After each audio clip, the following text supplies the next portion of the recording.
ఎవరికైనా cinema first రోజు చూస్తేనే ఆ కిక్ వేరు, ఆనందం వేరు. దానికోసం ఎవరైనా వెళ్తారు. కాకపోతే వాళ్ళు తప్పు చేశారు ఏంటంటే పిల్లల్ని తీసుకొని సినిమాకి వెళ్ళడం తప్పు చేసింది మెయిన్. వాళ్ళ బాబుకి ఏమైనా దెబ్బ తగులుతుంది అనేసి తల్లి అడ్డుపడడం వల్ల తల్లి ప్రాణాలు పోయింది. కానీ అల్లు అర్జున్ వాళ్ళకి హెల్ప్ చేశాడు. 25 lakhs ఎంత ఇచ్చాడు. లైఫ్ లాంగ్ వాళ్ళకి హెల్ప్ చేస్తానని చెప్పాడు. నిజం చెప్పాలంటే ప్రాణం పైన అంత బాధ ఉండదు, కానీ అల్లు అర్జున్ హెల్ప్ చేస్తానన్నారు చూసారా, అక్కడ చాలా హ్యాపీగా ఫీల్ కావచ్చు వాళ్ళు. ఆ థియేటర్కి రాకుండా ఉండాల్సిన చిన్న గల్లీ చిన్నగా ఉన్నాయి, క్రౌడ్ ఎక్కువ అయిపోయిందని చెప్పి చాలా మంది అంటున్నారు. అంటే అక్కడ రాకుండా ఉండాల్సిన అంత పెద్ద హీరో అని చెప్పేసి అంటున్నారు. అంటే అల్లు అర్జున్ ఏ మూవీ తీసినా కానీ ఫస్ట్ రోజు తను వెళ్ళి ఫ్యామిలీతో వెళ్ళి సినిమా చూడడం తనకి అలవాటు. అంటే ఫస్ట్ డే వెళ్ళి అట్లా ప్రాణాలు కోల్పోవడం అలాంటి ఫ్యామిలీస్.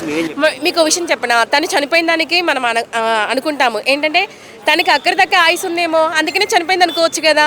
అంతేగాని తను ఆ సినిమాకి వస్తేనే చనిపోయింది అనుకోవడం తప్పు. మనం రోడ్డు మీద పోతుంటే యాక్సిడెంట్ అవుతుంది, ఆ సినిమా చూడడం వల్ల మనం చనిపోయాం అనుకుంటామా? అంతేగా. నాకు తెలిసిన మట్టుకైతే ఆమెకు అక్కడి దాకా ఆయుస్ ఉంది.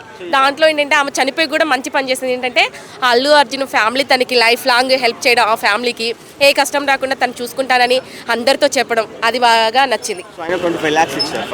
ఓకే, ఆయన పెద్ద హీరో, కొంచెం ఎక్కువ అమౌంట్ ఇస్తే బాగుండేది. అండ్ 25 lakhs తక్కువ కదా, అంటే ప్రాణం విలువ 25 lakhs అయినా అన్నట్టుగా మాట్లాడుతున్నారు. అంటే మాట్లాడుతున్నారంటే లైఫ్ లాంగ్ తను ఫ్యామిలీ మొత్తం చూసుకుంటా అంటున్నాడు కదా, ఇంకా అంతకన్నా ఏం కావాలి? వాళ్ళకి ఏ కష్టం వచ్చినా చూసుకుంటానంటున్నాడు, అడ్జస్ట్ చేసుకోవచ్చు. 25 lakhs అంటే నాకు తెలిసిన మటుకు ఎక్కువే. సో అట్లా ప్రాణాలు కోల్పోయే ఫ్యాన్స్కి అలాంటి కుటుంబాలకు మీరేం చెప్తారు ఫైనల్గా? నాకు తెలిసిన మట్టుకైతే మూవీకి ఫస్ట్ రోజు వెళ్ళడంలోనే చాలా సంతోషం ఉంటుంది ప్రతి ఒక్కరికి. ఏంటంటే మూవీని ఫస్ట్ రోజు చూడాలి, ఇలా మాట్లాడాలి అని చాలామంది అనుకుంటారు కాబట్టి చూడండి. కానీ మనం సినిమాకి వెళ్ళేటప్పుడు పిల్లల్ని తీసుకెళ్ళకండి. ఎందుకంటే తల్లిదండ్రులు, లవర్స్ అందరూ వెళ్తారు, సినిమా చూస్తారు, కానీ పిల్లల్ని తీసుకుని వెళ్ళకండి. పిల్లల్ని తీసుకుని వెళ్ళాలంటే 3 days 5 days తర్వాత వెళ్ళి చూడండి.